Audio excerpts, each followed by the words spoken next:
Hi! Hello! ముందుగా అందరికీ చాలా చాలా థ్యాంక్స్ అండి. ఎందుకు అంటారా? మీరింత ఇంట్రెస్టింగ్‌గా చదువుతూ నాకు అంతే ఇంట్రెస్ట్‌ని కలిగిస్తున్నందుకు. నేను గత కొన్ని ఎపిసోడ్స్ నుంచి కామెంట్స్ చూస్తున్నాను. మాకు ఏడుపొస్తుంది. అంటే మాకు హత్తుకుంది. నిజంగానే కన్నీళ్ళొస్తున్నాయి. మీరు అందులో ఇన్వాల్వ్ అయిపోయి మరీ ఇలా కామెంట్ చేస్తున్నారు. నేను చాలా హ్యాపీగా ఫీల్ అయ్యానండి. ఒక రైటర్‌కి ఇంతకంటే కావాల్సిందేముంటుంది? మీ మనసుని కదిలించడం. నిజంగానే నాకు చాలా చాలా సంతోషంగా ఉంది. ఇక ఎక్కువ మాటలొద్దులండి. కథలోకి వెళ్ళిపోదాం. 'ప్రియా నీ దాన్ని' 105 నువ్వు ఎందుకొచ్చావో ఇంకా నాకు రీజన్ చెప్పలేదు. నీకేమైనా అవసరం ఉంటే ఎవరితో అయినా చెప్పాల్సింది. లేకపోతే ఫోన్‌లో చెప్పాల్సింది. నువ్విక్కడికి రాకుండా ఉండాల్సింది. ప్లీజ్ నన్ను పిచ్చిదాన్ని చేయొద్దు. నాకేం అర్థం కావడం లేదు. అని అప్పటి వరకు ధైర్యంగా మాట్లాడుతూ ధైర్యం నటించింది అవని. చివరి మాటలకు ఆమె గొంతు వణికింది. ఆమె ఇంకా మాట్లాడుతూనే ఉండగా ఆమెను గట్టిగా దగ్గరికి లాక్కొని కౌగిలించుకున్నాడు రిషి. గలగలా పారే సెలయేరికి ఏదో అడ్డు వచ్చినట్లు అవని మాటలు ఆగిపోయాయి. ఆ క్షణం అతని హృదయపు లయలు, ఆమె చెవులకు సంగీత సరిగమలు. అతడు కాస్త వంగినట్టు ఆమె భుజం దగ్గర గడ్డమనించి ఇంకా ఇంకా గాఢంగా కౌగిలించుకున్నాడు. అతని భుజం మీదుగా అలాగే నేత్రాలు విప్పార్చుకుని చూస్తోంది అవని. అతడు ఎంత గట్టిగా కౌగిలించుకున్నాడు అంటే ఆమె శరీరం విల్లులా వంగింది. అతనికి పూర్తిగా హత్తుకుపోయింది. ఆమె చేతులు అతని మీదకు చేరాలనే వద్దా అనే సంశయంలో అలాగే నిశ్చలంగా ఉన్నాయి. అతను ఒక చెయ్యి ఆమె వీపు మీద తారాడుతుంటే మరొక చెయ్యి ఆమె తల వెనుక భాగం మీద మెత్తగా నిమురుతోంది. సందేహమే లేదు, తను ఖచ్చితంగా కలగంటోంది. తను కళ్ళు తెరిస్తే ఇదంతా అబద్ధమైపోతుంది. కానీ అతని స్పర్శను తను ఫీల్ అవుతోంది. దీనికి అర్థమేంటి? వంటగదిలో నుండి పొగ వస్తోంది. మాడిపోయిన స్మెల్ ఏదో రావడంతో అవని ఈ లోకంలోకి వచ్చి పడింది. రిషికి అర్థమవుతున్నా ఆమెను వదలాలనుకోలేదు. తను 2 అరచేతులు అతని ఛాతీ మీద పెట్టి వెనక్కి తోడానికి ప్రయత్నిస్తే వదలడే. అయ్యో రామా! స్టవ్ మీద పాలు పెట్టాను, వదులు నన్ను. ఆమె గట్టిగా అరవడంతో అతనికి చిరాగ్గా అనిపించింది. విసుగ్గా వదిలాడు. ఆమె వెనక్కి తిరిగి చూడకుండా గబగబా లోపలికి పరిగెత్తింది. కింద పడిన ఆమె చున్నీని మెల్లిగా వంగితీసి వరండాలో కుర్చీ మీద పడేశాడు రిషి. అతడు చుట్టూ గమనిస్తున్నాడు. పోయినసారి వచ్చినప్పుడు అతను చూసినప్పుడు ఇల్లంతా ఎడారిలా ఉంది. ఈసారి నందనవనంలా పచ్చగా ఉంది. చెప్పులు బయట విడిచి ఇంట్లోకి అడుగుపెట్టాడు రిషి. పాతకాలం నాటి ఇల్లు అని అర్థమైంది. ఇంట్లో ఉన్న వస్తువులు కూడా పాతకాలం నాటివే. చిన్నగా చక్కగా అమర్చబడి ఉంది. అతనికి అవని అరిచిన చప్పుడు రావడంతో పరుగున పరుగున అటు వెళ్ళాడు. స్టవ్ మీద పాల గిన్నె మాడిపోయి ఉంది. దానిలో నుంచి పొగలు వస్తుంటే హడావుడిలో వేళ్లతో దాన్ని పట్టుకుంది. ఆ నొప్పికి అరుచుకుంటూ చెయ్యి ఊదుకుంటూ ట్యాప్ కింద పెట్టబోతుంటే ఆమె చేతి మణికట్టు దగ్గర పట్టుకుని ఆపాడు రిషి. అతని వైపు కోపంగా చూస్తూ వదిలించుకోబోతుంటే అతను వదల్లేదు. అబ్బా వదులు! ఆ మంటని అణచడానికని తన చేతిని అతని చేతిలో పెట్టాల్సొచ్చింది. ఏం చేస్తున్నావు? అయినా బుద్ధి లేదా? గిన్నె కాలుతుందని తెలీదా? అతడు విసుగ్గా అరిచాడు. అతని వైపు కొరకొరా చూస్తూ చేతిని వదిలించుకుంటుంటే ఆమెని తల వెనుక ఒక్కటిచ్చాడతను. ఆమె ఆశ్చర్యంతో నోరు తెరిచి చూసింది. అంతలోనే కోపం వచ్చి పళ్ళు పట్పట్లాడించింది. బన్నాలుందా? అతను అడుగుతుంటే లేదు అన్నట్టు అడ్డంగా తల ఊపింది. మాయిశ్చరైజర్ ఉందా? ఈసారి ఉందన్నట్టు నిలువుగా తల ఊపింది. వెళ్ళి అప్లై చేయి. వాటర్ వేయకూడదు అతడు చెప్పడంతో చేతిని విసుగ్గా వదిలించుకుని వెళ్ళిపోయింది అవని. హాల్లో సోఫాలో ఉన్న కుర్చీలో రిలాక్స్గా వెనక్కి వాలాడు. ఎన్నో రోజుల తర్వాత అతని మనసు మెదడు ప్రశాంతంగా ఉన్నాయి. ఎందుకో అతని పెదవుల మీద చిరునవ్వు తొణికిసలాడింది. అది అతని ప్రమేయం లేకుండానే. కాసేపటికి ఆమె వస్తున్నట్టు ఆమె చేతి గాజులు సవ్వడి తెలిపింది. అతను కళ్ళు తెరిచి సూటిగా చూశాడు. ఆమె డ్రెస్ మార్చుకుని జుట్టు అంతా పైకి పెట్టుకుని కనిపించింది. అతనికి టవల్ అందించింది. అతన్ని తప్పించుకుంటూ అక్కడి నుంచి కిచెన్లోకి వెళ్ళిపోయింది అవని. మాడిపోయిన గిన్నెను తలుచుకుంటూ బాధపడుతూ దాన్ని సింకులో పడేసి ఇంకిపోయిన పాలను తలుచుకుని సానుభూతి తెలిపి ఆమె తిరిగి వస్తుండగా నాకు వేడివేడిగా కాఫీ కావాలి అని రిషి అడిగాడు. అతను కమాండ్ చేశాడో, ఆర్డర్ చేశాడో, రిక్వెస్ట్ చేశాడో అర్థమై చావలేదు అవనికి. ఇంకెక్కడ పాలు? మొత్తం పోసి స్టవ్ మీద పడేస్తే మాడిపోయాయి. కొరకొరా చూస్తూ చెప్పింది అవని. ఆమెకే తెలియకుండా ఆమె మనసులో ఏదో ఉత్సాహం, ఏదో సంతోషం ఆమెను చుట్టుముట్టి ఉక్కిరిబిక్కిరి చేస్తున్నాయి. అంతలోనే అదంతా అబద్ధమైపోతుందనే భయం ఆమెని కంగారు పెట్టేస్తోంది. నాకు డ్రెస్ కావాలి, ఎలా ఇప్పుడు? అతని మాటలకు అయోమయంగా చూసింది అవని. తమరి బట్టలు ఇక్కడెందుకుంటాయి? ఆమె స్వరంలో తడబాటు. అయినా తను అతని మాటలకు లొంగిపోతుందేంటి? ఇంత తీరిగ్గా వింటుందేంటి? ఏమో. అతని మాటలు వింటుంటే ఇప్పుడు హాయిగా ఉంటుంది. చక్కగా మాట్లాడి చప్పుడు చేయకుండా వెళ్ళిపోతాడు. పెదవులు బిగబట్టి అతని వైపు కోపంగా చూస్తూ స్తంభానికి ఆనుకుని నిలబడింది అవని. ఇంతకీ ఎందుకు వచ్చినట్టు చెప్పలేదు?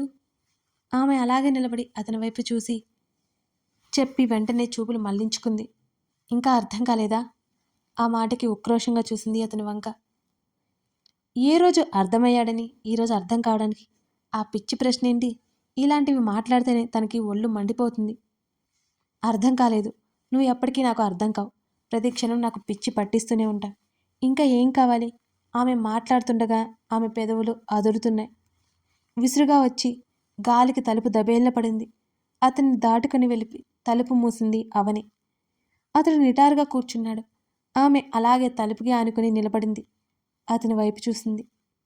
నీకోసం వచ్చాను, నేను తీసుకెళ్ళడానికి వచ్చాను అని అతను చెప్తుంటే నిర్ఘాంతపోయి అతను మాటలు విన్న తర్వాత అవని ఎందుకు అని అడిగింది. ఎందుకు ఏంటి? నువ్వు నీ పిచ్చి మాటలు. అతడు చాలా కూల్గా మాట్లాడుతుంటే ఒక్కింత ఆశ్చర్యపోయింది అవని. దేశాలు దాటిపోయాక నీ మెమరీ ఏమైనా లాస్ అయిపోయిందా అని అడిగేసి పళ్ళు బిగించి చూసింది అవని. ఒకసారి ఇలారా, అతడు పిలుస్తుంటే ఆమె తల అడ్డంగా ఊపింది. అయినా తనకెందుకింత భయం? నుదురున పట్టిన చెమటను తుడుచుకుని చున్ని అంచు పెట్టి తుడుచుకుంది. తల పక్కకు తిప్పి అలాగే ఆమెను పైనుంచి కింద వరకు చూశాడు రిషి. రోజు చీరలు కట్టి ఏదో హుందాతనం, పెద్ద మనిషిలా కనిపించేది. ఇప్పుడు ఎంతో నాజుగ్గా సరికొత్తగా కనిపిస్తోంది అతనికి. నిజానికి తను అలా అనుకుంటున్నాడంతే.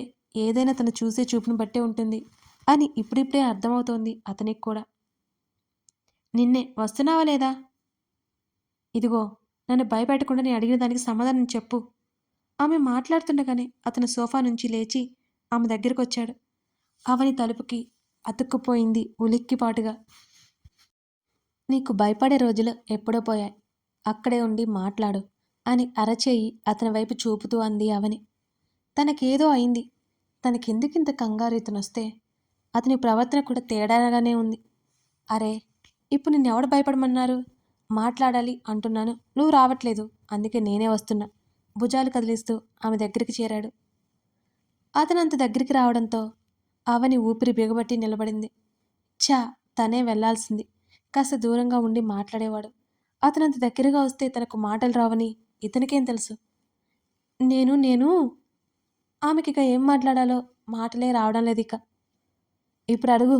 ఏదో అడగాలి అనుకుంటున్నావో? ఆమెకి ఇరువైపులా 2 చేతులు వేశాడు రిషి.